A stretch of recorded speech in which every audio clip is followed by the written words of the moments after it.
Assignment this Sunday has taken off to North Africa, to Libya. This has been a week which has seen a major upheaval in the Muslim world, with the collapse of the Shah's regime in Iran and its replacement by a government which is obliged to hold much more strictly to the code of the Muslim faith, the religion of the Quran. In many ways, politics in Iran are dominated by a man who's not a politician and who isn't in the government, the Shah's bitter religious opponent, the Ayatollah Khomeini, who from his exile in Paris has been like a prompter off stage in the wings. The Ayatollah's strongest backer is here in Libya, Colonel Gaddafi, and Libya is something of the model the Ayatollah appears to have in mind when he talks of Iran under an Islamic republic. This is Green Square in the centre of Tripoli, green being the colour of this particular revolution. Across the square are the shops, but the somewhat shabby arcades are plastered with revolutionary posters.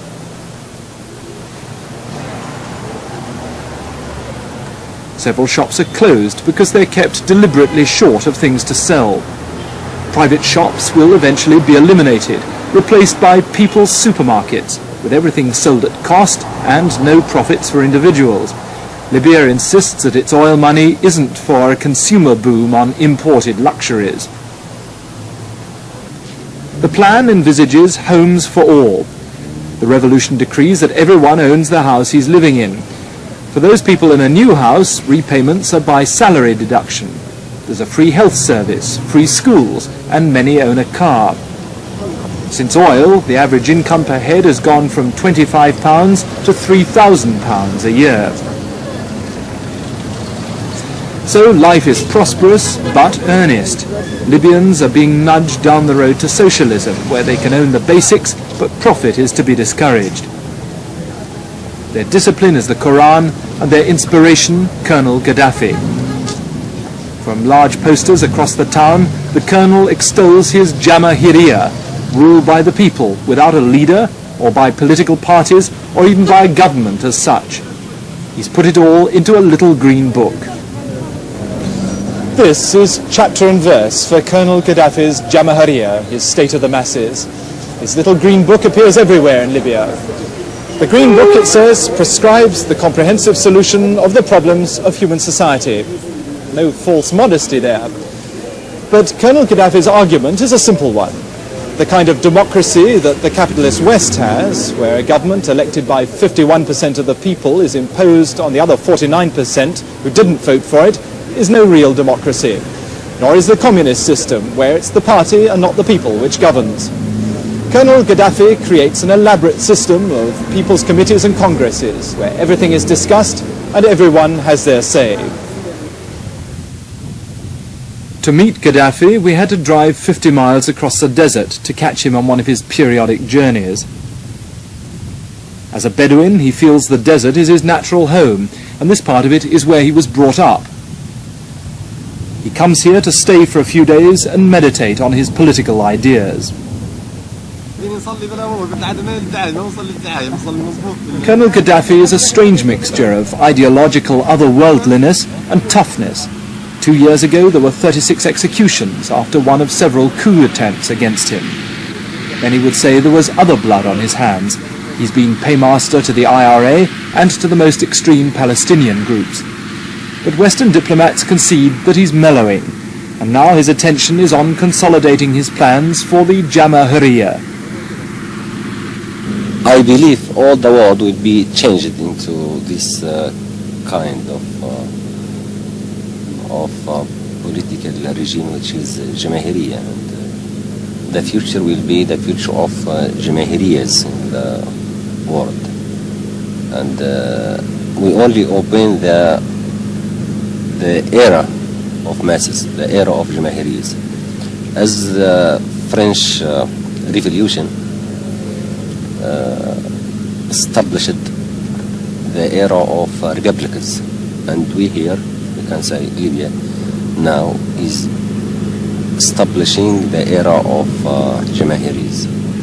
Now, at the end of next month, there are going to be large changes, aren't there, as you move really to the next phase of the plan that you outlined in the Green Book. Can you tell me a little bit about the kind of changes that will take place then? We will establish finally the authority of the people in this following months, and the leaders of the revolution will lift the authority finally to the people, and the people through the people's congresses and people's committees will form this new state without any representation and without any president, without any leader. But what about Islam in its social role? Will Islam as a religion, as a structure, play the kind of part that it has perhaps played in other Islamic countries? I believe as it is written in Quran and in the Bible also. The social justice is one of the main goals of these religions. As Jesus calls for or called for social justice and equality between all human beings, also Quran calls for this. And as I said, there is no contradiction between political regime Jamahiriya also on and the Islam. Also there is no contradictions between socialism and Islam, and there is no contradiction between socialism and Christianity and Jews and so on. Out in the country, where the revolution wants to get more people back to the land, the benefits of the oil money are more evident. The lives of many simple Libyans have been transformed by it. Saeed El Viature, for instance, has a small farm of 60 acres where 10 years ago he grazed his sheep on desert scrub. There are 400 farmers like Saeed on this cooperative. Half of them had first to be taught to read and write. Saeed was given his farmhouse with livestock and fruit trees plus a tractor free by the government. In fact, the revolution has invested £45,000 in each farmer to get him started. The farmhouses are standard. Farmer Saeed didn't want us to look inside, but we were assured that each house had a sitting room with a visitor's lavatory, 3 other rooms with kitchen and bathroom, and a barn and outhouses for the stock and storage. With the tractor went 25 sheep, 25 laying hens, grapevines and trees, olive, fig, peach and plum. Saeed no doubt was something of a model farmer, but we went there unescorted and were able to see and ask for ourselves. As a desert, the place was known as Death Valley, then changed after reclamation to Valley of the Living, apparently at Colonel Gaddafi's suggestion. It's a project that's very much the apple of his eye, and we heard that he drops in from time to time, alone and incognito, to have tea and a chat with farmers like Saeed. But we also heard of cases where the pioneer farming hadn't been quite so cosy. The joke in Libya is that when they bore for water in such ground, they're afraid of striking oil. The revolution insists that Libya must be self-sufficient in food. Like other OPEC countries, it's changed from a net exporter of food to having to buy it in from abroad. The hope is finally to reclaim 1.5 million acres of desert.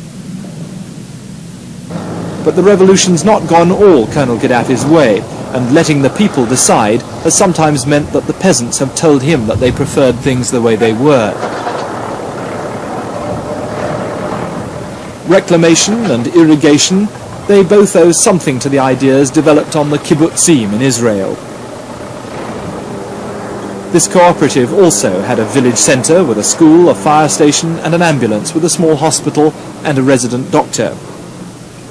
It's perhaps the final irony that kibbutz farming methods should be changing a country so implacably opposed to the state of Israel. What will be your immediate reaction when Egypt and Israel do presumably sign an agreement of some sort? We already put this regime in Egypt in the blacklist, and if it happens in future, the other Arab countries, according to the Summit Conference of Baghdad, they will put Egypt in blacklist all these countries. What would be the result of that? The result of that, to show to all the world and to the Egyptians themselves, this why is only the why of Sadat, and it is the why of Khiyana. Treason, the way of treason. What are your views on what's happening in Iran at the moment? It is the people's revolution, and his right thing is being done in Iran against this dictatorial regime of Shah and this influence of USA and this backwardness in this country and this decay in the social life of this society. And the people's revolution is the medicine for this illness of this country. Can we now move on to Saudi Arabia? Will that country experience the same kind of upheavals that Iran has? Of course. The time will come to bring these events into Saudi Arabia and into Egypt and other countries similar to this, to Iran. When you say the time will come to bring it, does that mean that it should be done from outside, or it will be done from within the country? It will be done from the people itself, from inside Saudi Arabia, inside Egypt, as it now being done from inside the Iran, from the people itself, by the masses. I think Egypt is the first country will witness people's revolution by workers and students and farmers sooner than Saudi Arabia. Do you see the influence of the West, of the United States in particular, gradually disappearing in this part of the world, in the Arab world? When? Now. You mean the influence of America? Yes. Disappears now? Yes. Is it beginning to disappear now? No, the influence of America is very strong now in this area. And the influence of the Soviet Union?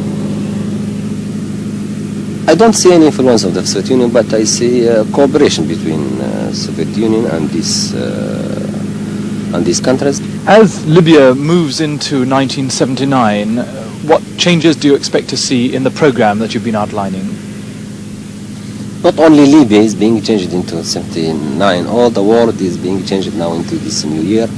And what I can say, not about Libya, but all the world, I wish for all the world, especially the Catholic world, must go back to the words of Jesus and the words of God and read the Bible again and again, because now they are acting against the Bible, against the words of Jesus, against the words of God. That I want, and that my wish for all the Catholic world and all the world of people in the world in this new year. Gaddafi is a visionary, a prophet with honour really only in his own country. There, Libya's huge oil exports have made it possible to put the vision into practice. But the vision itself, the Jamahiriya, is unlikely to prove exportable.